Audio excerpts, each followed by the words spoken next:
Oke, Assalamualaikum warahmatullahi wabarakatuh. Kita ketemu kembali di sesi yang ke-11 ya, mata kuliah fisika teknik.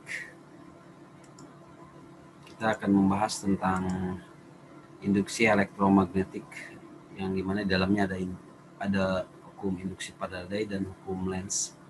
Orang yang berjasa pada induksi elektromagnetik yaitu seorang tokoh dari London ya, penemu, yaitu Michael Faraday. Dia menemukan induksi elektromagnetik, itu yang dikenal dengan hukum Faraday, kemudian efek Faraday, generator atau dinamo, kemudian prinsip motor listrik dan benzena. Faraday merupakan seorang orang pertama yang menggunakan istilah elektrolisis ya, kemudian istilah elektrolit, kemudian elektroda, anoda, katoda, ion, ionisasi, anion, dan kation. Itu sumbangsih dari Pak Faraday. Nah, hukum Faraday ini hasil dari pengamatan di laboratorium menunjukkan bahwa jika suatu loop yang dialiri listrik dari luar diletakkan dalam medan magnet, seperti gambar sebelah kiri ini ya, maka loop mengalami momen gaya imbas, imbas momen gaya.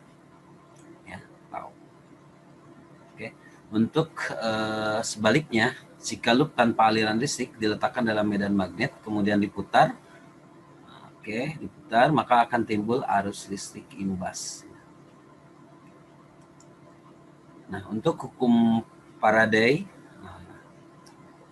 dia menunjukkan bahwa fenomena alam yang selalu terjadi akibat perubahan flux magnetik yang menembus suatu luasan loop tertentu, sehingga fenomena ini dikatakan sebagai induksi elektromagnetik.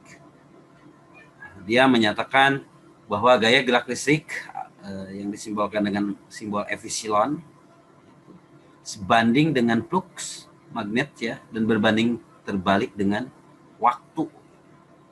Nah, adapun tanda negatif di sini di dalam rumus Faraday ini mengacu pada arah gaya gerak listriknya induksi ya, yang merupakan suatu arah induksi yang dikemukakan oleh hukum Lenz. Nanti kita bahas setelah Faraday adalah hukum Lenz. Nah, menurut Faraday, besar GGL induksi pada kedua ujung kumparan sebanding dengan laju perubahan flux magnet yang dilingkupi kumparan. Artinya makin cepat terjadi perubahan flux, makin besar GGL yang timbul. Nah, ini karena setara ya, epsilon dipengaruhi oleh flux magnet. Semakin besar flux magnet, maka semakin besar juga GGL induksi. Begitu juga berbanding terbalik dengan waktu ya. Semakin lama waktunya, semakin kecil nilai GGL induksi. Tapi semakin singkat, maka GGL induksi semakin besar. Oke, ini ya terjemahan dari rumus tersebut. Adapun yang dimaksud dengan flux magnet, ini ya, flux ya, simbol flux, yaitu kerapatan garis-garis gaya dalam medan magnet, di mana flux magnet yang berada pada permukaan yang lebih luas, maka kerapatannya rendah dan kuat medan magnetnya lebih lemah. Juga sebaliknya ya, pada permukaan yang lebih sempit, kerapatan flux magnet akan kuat dan medan magnetnya juga lebih tinggi, akan lebih tinggi. Itu kesimpulan dari hukum Faraday. Nah, ini ada contoh soalnya. Sebuah kumparan memiliki jumlah lilitan 1000 lilitan ya, mengalami perubahan flux magnetik dari 3 kali 10 pangkat minus 5 Weber menjadi 5 kali 10 pangkat minus 5 Weber pada selang waktu 10 milisekon. Pertanyaannya, berapakah GGL induksi yang timbul? Ya. Jadi GGL induksi yang timbulnya yaitu 2 Weber. Kemudian dari hasil percobaan Faraday diperoleh kesimpulan bahwa besarnya GGL induksi itu bergantung pada kecepatan gerak batang magnet. Dalam hal ini sama dengan perubahan flux magnet setiap saat. Kemudian yang kedua, kesimpulannya dari percobaan Faraday diperoleh bahwa besar GGL induksi bergantung pada jumlah kumparan. Rumus pengaman dari Faraday dikalikan dengan jumlah lilitan. Oke ya. Nah, ini tanda minus ini kita nanti merujuk pada hukum Lenz. Nah, sekarang kita bahas setelah hukum Faraday, maka kita bahas adalah hukum Lenz. Itu bunyi hukum Lenz, arus listrik ini sedemikian rupa sehingga menghasilkan medan magnet ya yang menentang magnet penyebab terjadinya arus listrik. Jadi arus listrik ini menghasilkan medan magnet yang menentang magnet penyebab terjadinya arus listrik. Itu bunyi hukum Lenz. Nama lengkap penemunya yaitu Heinrich Friedrich Emil Lenz. Kita mengenalnya dengan nama Pak Lenz. Okay. Nah, hukum Lenz digunakan untuk menyatakan arah arus induksi. Arah arus induksi mengalir pada penghantar atau kumparan ya, dengan arah berlawanan dengan gerak yang yang dihasilkannya ya, atau medan magnet yang ditimbulkannya melawan perubahan flux magnet yang menimbulkan. Oke, pertama jika kutub U magnet batang didekatkan kumparan AB, ya, maka akan terjadi pertambahan garis gaya magnet pada arah BA yang dilingkupi kumparan ini. Kemudian sesuai dengan hukum Lenz, maka akan timbul garis gaya magnet baru, yaitu arah AB untuk menentang pertambahan garis gaya magnet tersebut. Lalu garis gaya magnet baru arah AB ditimbulkan oleh arah induksi pada kumparan. Ya, yang terakhir jika kutub U magnet batang dijauhkan maka akan terjadi kebalikannya. Jadi akan terjadi nih dilakukan osilasi ya, untuk magnet batangnya mendekat menjauh ke arah B. Masuk ke arah A nanti tarik lagi ke belakang terus saja. Itu disebut osilasi. Nah, disitulah akan timbul GG. Terjadi perubahan. Nah, untuk rumus hukum Lenz, nah, untuk kawat tegak lurus medan magnetnya. Nah, ini kawat tegak lurus medan magnet. Epsilon sama dengan BLV, ya, di mana B adalah medan magnet satuannya Weber per meter persegi. Dan L adalah panjang kawat, serta V ini adalah velocity ya, kecepatan kawat. Ini ada simbol minus juga ya, kurang. Kemudian untuk jika tidak tegak lurus, selain tegak lurus, maka GGL induksinya BLV sinus. Ini lebih lengkapnya ada di lecture note ya yang saya sertakan di perkuliahan sesi 11. Nah, penerapan hukum Faraday ya, pertama diterapkan pada generator sepeda. Dinamo sepeda kalau misalnya. Ya, hasil perjalanan Faraday gini, arus listrik terjadi ketika magnet bergerak mendekat atau menjauh dan tidak terjadi ketika magnet dalam keadaan diam. Oke. Jadi arus listrik terjadi ketika magnet bergerak. Ketika magnet diam tidak timbul arus listrik. Jadi hasil perjalanan Faraday adalah sebagai berikut. Arus listrik terjadi ketika magnet bergerak, ya, mendekati atau menjauhi dan tidak terjadi ketika magnet dalam keadaan diam. Ya. Jadi di sini yang bergerak adalah kumparan ya, magnetnya kita anggap diam permanen ya.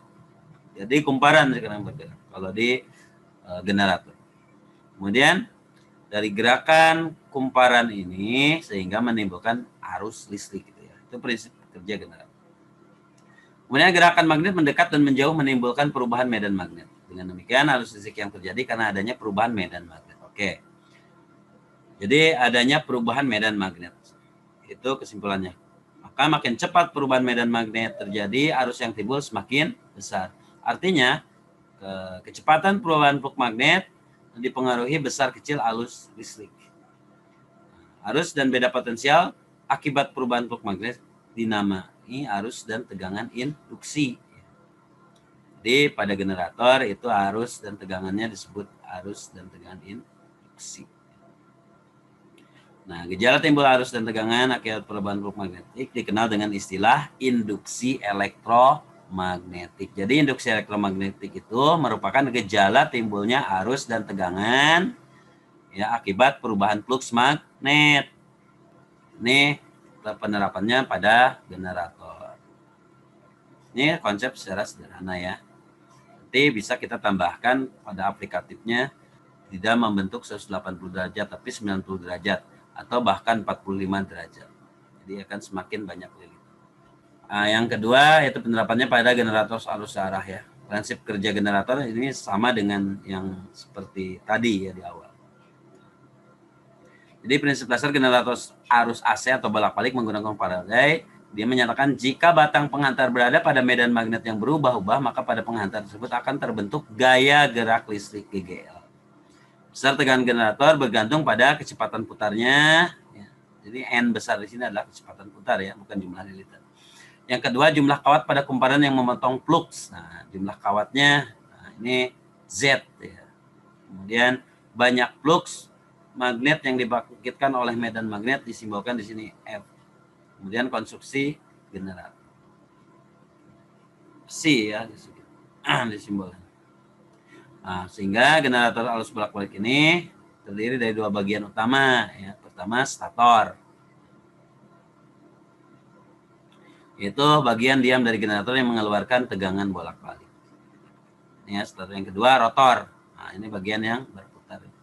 Kemudian rotor ini merupakan bagian bergerak yang menghasilkan medan magnet yang menginduksikan ke stator. Kemudian itu pada transformator. Ya. Jadi ada prinsip kerja transformator atau trafo ya. Itu apa itu fungsi trafo? Sebagai alat yang digunakan untuk menaikkan atau menurunkan tegangan arus bolak-balik. Menaikkan atau menurunkan. Menaikkan berarti step up, menurunkan atau step down. Kemudian transformator terdiri dari 3 komponen pokok ya, yaitu kumparan primer, kemudian yang bertindak sebagai input ya, kemudian yang kedua kumparan sekunder yang bertindak sebagai output. Nah, inti besi yang ketiga ini untuk memperkuat medan magnet yang dihasilkan. Jadi ada 3 komponen ya di dalam transformator itu kumparan primer, kumparan sekunder, dan inti besi. Nah, prinsip kerja trafo. Nih prinsip kerjanya ya, ada medan magnet kita ukur dengan ampere-meter. Pada ketika arus listrik dari sumber tegangan yang mengalir pada kumparan primer berbalik arah atau berubah polaritasnya, medan magnet yang dihasilkan akan berubah arah sehingga arus listrik yang dihasilkan pada kumparan sekunder akan berubah polaritasnya. Hubungan dengan primer dan sekunder ya. Jadi ini perbandingan antara tegangan yang dihasilkan dengan jumlah lilitan. Jadi ada power ada potensial atau tegangan primer yang masuk, kemudian berapa tegangan output atau keluaran atau sekunder yang kita inginkan. Ini bergantung dari jumlah lilitan pada kawat primer dan kawat sekunder, sehingga diformulasikan seperti ini. Jadi tegangan pada primer itu sebanding dengan jumlah lilitannya, begitu juga dengan tegangan pada sekunder juga sebanding dengan jumlah lilitannya pada lilitan sekunder. Hingga yang dihasilkan hanya konversi beda potensial atau tegangannya pada trafo. Itu fungsi trafo sebagai step up dan step down itu tergantung dari jumlah lilitannya. Jika jumlah lilitan sekunder lebih besar daripada jumlah lilitan primer, maka ini dikatakan trafo step up. Tetapi jika jumlah lilitan primer lebih besar daripada jumlah lilitan sekunder, maka ini berfungsi sebagai trafo step down. Sehingga pada transformator besar tegangan yang dikeluarkan oleh kumparan sekunder ini sebanding dengan banyaknya lilitan sekunder. Kemudian sebanding dengan besar tegangan primer. Tadi udah sebelumnya saya sebutkan ya. Dan berbanding terbalik dengan banyaknya lilitan primer. Kita mengacu pada rumus yang tadi, yang sebelumnya. Nah, ini kita konversi tegangan primernya kita masukkan ke sebelah kanan sebagai pengali. Penggunaan transformator ya digunakan pada peralatan listrik terutama yang memerlukan perubahan atau penyesuaian besar tegangan bolak-balik. Kita penggunanya misalnya pada radio ya, memerlukan tegangan 12 volt, padahal listrik PLN adalah 220 volt. Jadi perlu penurunan tegangannya. Jadi yang dibutuhkan di sini adalah trafo step down. Kemudian untuk penggunanya pada TV, komputer, gitu, mesin fotokopi, gardu listrik, gitu, dan banyak lagi. Efisiensi transformator. Nah, untuk menghitung efisiensinya, apa itu efisiensi transformator? Yaitu perbandingan antara daya listrik keluaran dengan daya listrik yang masuk pada transformator. Ya, pada transformator yang ideal, efisiensinya harusnya 100% ya. Tapi pada kenyataannya tidak ada yang 100%, termasuk pada siklus Carnot ya di termodinamika. Secara teori 100%, tapi pada kenyataan tidak akan ada. Untuk menghitung efisiensi trapo ya atau transformator, ini rumus yang kita pergunakan adalah efisiensi sama dengan power ya, atau daya pada sekunder dibagi daya pada primer dikali 100%. Daya itu tegangan kali arus ya. Daya satuannya watt. Maka karena daya itu power itu tegangan atau beda potensial kali arus, sehingga rumusnya menjadi tegangan dikali arus pada lilitan sekunder dibagi tegangan kali arus pada lilitan primer. Ini dikali 100% ya. Nanti hasilnya adalah sebuah efisiensi dari transformator. Ini aplikasi hukum Faraday pada dan kemudian pada mikrofon ya. Nah, kalau mikrofon ini masih kita gunakan ya. Di handphone juga menggunakan mikrofon. Oke, dia dari proses perubahan mekanik ya. Jadi perubahan listrik. Di mana ada sebuah membran ya. Dia menangkap suara berupa getaran yang merambat di udara. Kemudian dikonversi menjadi tegangan ya. Seperti itu cara kerja dari mikrofon ya. Karena bergetar gitu terjadi osilasi ya, kumparannya itu atau lilitannya. Osilasi menghasilkan arus listrik. Begitu cara kerja mikrofon ya dari sistem mekanik ya. Di sini adalah getaran membran. Kemudian berosilasi lah kumparannya atau lilitan pada mikrofon. Artinya menempel pada membran. Sehingga dari gerak osilasi atau getaran kumparan ini menimbulkan arus listrik. Untuk mata kuliah fisika teknik sesi ke-11 ini ya, kita membahas tentang induksi elektromagnetik, di mana di dalamnya tadi ada hukum Faraday dan hukum Lenz. Nah, semoga memberi wawasan dan pemaparan saya dapat dipahami dengan mudah ya.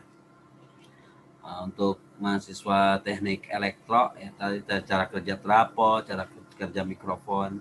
Jadi hukum yang digunakan adalah hukum Faraday dan hukum Lenz.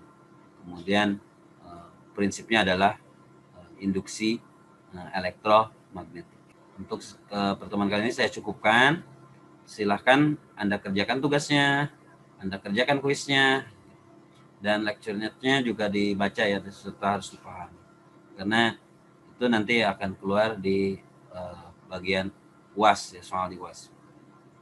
Oke, selamat belajar. Terima kasih Anda telah menonton video pembelajaran yang telah saya buat ya untuk mata kuliah fisika teknik ini. Untuk sesi 11 yaitu induksi elektromagnetik, di dalamnya hukum Faraday dan hukum Lenz. Wassalamualaikum warahmatullahi wabarakatuh.